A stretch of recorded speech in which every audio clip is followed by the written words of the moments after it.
morning students, welcome to the series of number system. Okay friends, तो last video तक जो मैंने बताया था आपको कि हाउ टू कैलकुलेट एलसीएम, ठीक है। बेसिकली मैंने बताया था कि एलसीएम का मतलब क्या होता है और एलसीएम को कैलकुलेट कैसे करते हैं, ठीक है। तो इस वीडियो में मैं बता रहा हूँ कि हम एलसीएम का यूज कैसे कैसे करते हैं, हाउ टू यूज एलसीएम और use of LCM, simply I can say use of LCM. तो मैं एलसीएम के बेसिक यूज के बारे में बात करूंगा, ठीक है।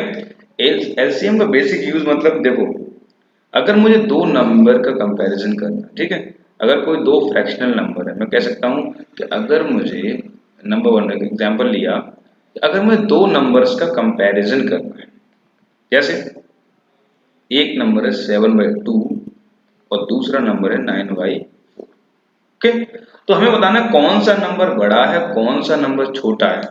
तो ये चीज बताने के लिए हमें एलसीएम का सहारा लेना पड़ता है। कैसे लेना पड़ता है बताऊंगा मैं आपको। करते क्या हम इस केस में कि एलसीएम क्या बोलते हैं, ये जो दोनों ही जो फ्रैक्शंस लिखी हुई हैं इनके डिनोमिनेटर का एलसीएम लेते हैं। इनके डिनोमिनेटर अगर हम एलसीएम लें तो कितना आएगा, 2 और 4 का एलसीएम लेते हैं। 2, 4 अगर इनका हम एलसीएम लेते हैं, एलसीएम ऑफ 2, 4, तो ये क्या आएगा 2, 4, तो ये 2 1 जा 2, 2 2 जा 4 and 2 1 and 1, ओके। तो इट विल कम 2 क्रॉस 2 मतलब 4। तो 2 and 4 का एलसीएम आ गया 4। अब हम इस डिनोमिनेटर से इस एलसीएम में डिवाइड करते हैं, कितनी बार गया, दो बार, अगर 2 2 जा 4, तो जितनी बार गया दैट डिवाइडेड, जितनी बार गया 2 2 जा 4 उतने से हम 7 का मल्टीप्लाई कर देते हैं, ओके, कॉमा। अब फिर इस नंबर या इस फ्रैक्शन के डिनोमिनेटर से हम देखेंगे कि हमारा एलसीएम कितने टाइम से डिवाइड हो रहा है। तो देखो 4 1 जा 4 यानी 1 टाइम हो रहा है ना, तो जो ऊपर लिखा है मतलब न्यूमरेटर इनटू 1। ओवरऑल करना क्या होता है कि पहले हम डिनोमिनेटर का एलसीएम लेते हैं और डिनोमिनेटर के एलसीएम को एक लाइन के नीचे लिख लिया, या हम सेपरेट अभी हम कर देंगे इसे, ठीक है। डिनोमिनेटर का जो एलसीएम लिया उससे एक लाइन के नीचे लिख लिया और फिर हमने क्या किया, दोनों ही फ्रैक्शंस के इंडिविजुअली उनके डिनोमिनेटर से उस एलसीएम को डिवाइड करके देखा और जितना भी आया उससे उसके न्यूमरेटर को मल्टीप्लाई कर दिया इंडिविजुअली। जैसे 2 के केस में एलसीएम को डिवाइड मारा तो क्या आया, 2 आया, तो 2 का 7 से मल्टीप्लाई कर दिया। और 4 के केस में, डिनोमिनेटर 4 के केस में एलसीएम कितने बार डिवाइड हुआ, 1 टाइम, तो 9 का मल्टीप्लाई 1 से कर दिया। ओवरऑल अगर मैं यहाँ से देखूं तो आ क्या रहा है कि 14/9 लिख सकते हैं इसे, और इससे अलग अलग सेपरेट करके लिखो तो 14/4 है एक नंबर और एक नंबर है 9/4, ठीक है। तो अभी तक जो नंबर हमें 7/2 और 9/4 दिख रहे थे, इनका डिनोमिनेटर इक्विवेलेंट करके इक्वल करके हम देखेंगे कि एक नंबर 14/9 हो गया, 14/4 हो गया और एक हुआ 9/4। तो जब डिनोमिनेटर इक्वल है बट न्यूमरेटर जिसका बड़ा होगा वही नंबर बड़ा होगा। देखो डिनोमिनेटर्स दोनों के इक्वल है, डिनोमिनेटर 4 and 4, तो डिनोमिनेटर एक बार अगर किसी फ्रैक्शंस के आपस में इक्वल हो गए तो फिर जिसका न्यूमरेटर बड़ा होगा वही फ्रैक्शन बड़ा होगा। तो बिकॉज 14 इज ग्रेटर देन 9, इसका मतलब ये हुआ कि 7/2 इज ग्रेटर देन 9/4। तो दो नंबर का कंपैरिजन करने के लिए हम एलसीएम का यूज लेते हैं, एलसीएम का सपोर्ट लेते हैं। तो ये तो हो गया एक यूज एलसीएम का।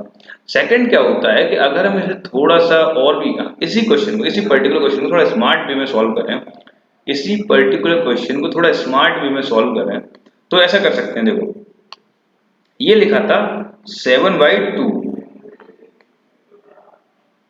और दूसरी साइड था 9/4, ओके। हाँ तो 7/2 एंड 9/4, ओके, 7/2 एंड 9/4।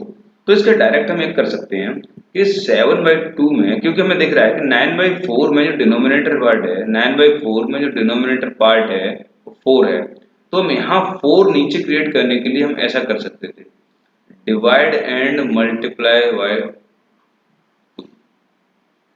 ठीक है। ऐसा हम डायरेक्टली कर सकते हैं। तो यहाँ से निकल के क्या आना है, यहाँ से आएगा, ये आएगा 7/4 और सॉरी ये आ जाएगा 14/4, ये आ जाएगा 14/4 और ये आ जाएगा 9/4। ओके, तो इसका मतलब ये ग्रेटर हुआ, मतलब ये ग्रेटर हुआ कौन, ये वाला, ये वाला ग्रेटर हुआ 9/4। न्यूमरेटर दोनों का सेम है, डिनोमिनेटर दोनों का सेम है, न्यूमरेटर इसका ज्यादा है, ये बड़ा होगा। ये बड़ा होने का मतलब है कि 7/2 बड़ा होगा। तो एलसीएम का यूज मैं देख रहा हूँ, लेकिन एलसीएम लेने की नीड भी नहीं है। We can directly simply multiply with the factor which is going to make the denominator equal to that of the other number. तो जो दूसरे नंबर का डिनोमिनेटर है उसका डिनोमिनेटर से इक्वल करने के लिए हम कुछ फैक्टर से मल्टीप्लाई एंड डिवाइड कर रहे हैं और ऐसे हो जा रहा है। तो ये एक स्मार्ट वे हो सकता है। तो अदरवाइज में अगर क्या बोलूं, एलसीएम का अदर यूज देखें, ठीक है, एलसीएम का अदर यूज इसके अलावा ऐसे कर सकते हैं कि जब भी हम फ्रैक्शनल नंबर्स को ऐड सब्ट्रैक्ट करें, जो भी करें, ऐड और subtract, not multiplication and division. जैसे जैसे अगर ऐड और डिवीजन करें, सॉरी ऐड और सब्ट्रैक्शन करें, तो उस केस में भी हम एलसीएम का यूज लेते हैं, आप जानते होंगे। जैसे 9/2 प्लस 5/4, तो यहाँ पे एडिशन बस क्या है, नीचे लेना है एलसीएम, और एलसीएम 2 और 4 का कितना होता है, 4 हम ले चुके हैं। 2 4 जा सॉरी 2 2 जा 4, तो ये 9/2 हो गया, ऊपर हो गया 9/2। जैसे कि वहां पे मैंने कॉमा लगाया था बीच में, यहाँ कॉमा नहीं लगा के हमें प्लस का साइन लगाएंगे। ओके, प्लस का साइन, तो यहाँ हो जाएगा 5×1, 5×1, ओवरऑल आंसर आ जाएगा 18 एंड 5 23/4। तो एक तो एडिशन में यूज करते हैं, सेम यहाँ साइन अगर सब्ट्रैक्शन होता तो सब्ट्रैक्शन यूज कर लेते, यहाँ पे अगर साइन प्लस और माइनस में एक जो भी है वो कर लेते, कॉमा लगा तो कॉमा लगा के हम दो नंबरों को कंपेयर कर सकते थे। ठीक है, तो ये हम बेसिक एलसीएम का यूज देगा। और इसके अलावा हम जो एलसीएम का कुछ अच्छे क्वेश्चंस देखेंगे, इसमें यूज हम देखेंगे कि 2 people start the race with this particular time, दो लोगों ने इस पॉइंट से एक रेस को स्टार्ट किया है, अगर इसका टाइम, इसकी स्पीड इतनी है और उसकी स्पीड दूसरे वाले की डिफरेंट है, तो ये अगर इस पर्टिकुलर टाइम पे सपोज 9 AM पे अगर ये स्टार्ट कर रहे हैं, तो ये दोबारा से कब मिलेंगे अगर ये सर्कुलर ट्रैक पे हैं तो इस तरह के जो क्वेश्चंस होते हैं ये भी एलसीएम का एप्लीकेशन पार्ट ही होता है। ठीक है, तो मैंने यहाँ ट्राई किया कि एलसीएम को हम दो नंबर का कंपैरिजन करना, सब्ट्रैक्शन एडिशन करने में, और कुछ स्पेशल क्वेश्चंस हैं जैसे रनिंग वाले होते हैं, सर्कुलर ट्रैक के अराउंड दो प्लेयर्स का घूमना, एक की स्पीड डिफरेंट है तो दूसरे वाले अगर इस तरह से क्वेश्चन आता है तो हाँ, एक की स्पीड डिफरेंट है और दूसरे वाले से वो अभी सेम टाइम पे दौड़ना स्टार्ट किया, तो किस नेक्स्ट टाइम बाद वो फिर कितने टाइम बाद वो फिर से मिलेंगे सर्कुलर ट्रैक पे। तो इस तरह क्वेश्चन वहाँ भी एलसीएम का कॉन्सेप्ट यूज होगा। इसके अलावा जो किसी मंदिर में जो घंटियां डिफरेंट डिफरेंट टाइम स्लॉट से बज रही हैं, तो अगर वो स्टार्ट होती हैं किसी एक पर्टिकुलर टाइम पे, तो उसके बाद दोबारा से घंटियां फिर कब से सेम टाइम पे बजेंगी। तो इस तरह के जो एप्लीकेशन बेस्ड क्वेश्चंस रहते हैं एलसीएम में, उसको मैं अच्छे से बताऊंगा आपको। तो अभी के लिए मैंने ये बताया कि एलसीएम में बेसिकली हमें ध्यान क्या रखना है कि इसके एप्लीकेशन पार्ट में बस एलसीएम लेना, और एलसीएम लेने के बाद दो नंबर का कंपैरिजन, एडिशन एंड सब्ट्रैक्शन, इतना बेसिक बताया है। और इसके बाद नेक्स्ट वीडियोस में, कमिंग वीडियोस में हम देखेंगे इसके एडवांस यूज का। जब एलसीएम एचसीएफ दोनों कर लेंगे तब मैं इसके यूज की बात करूंगा, एक दो क्वेश्चन लेंगे। ओके, तो तब मैं यूज की बात करूंगा, एक दो क्वेश्चन लेंगे। So I think friends, in this video I tried to explain the use of LCM. So next video you can watch HCF part there. तो मैं अगले वीडियो में HCF का जिक्र करूंगा और उसके बाद इन दोनों के क्वेश्चन एक साथ डील करूंगा। So thank you friends.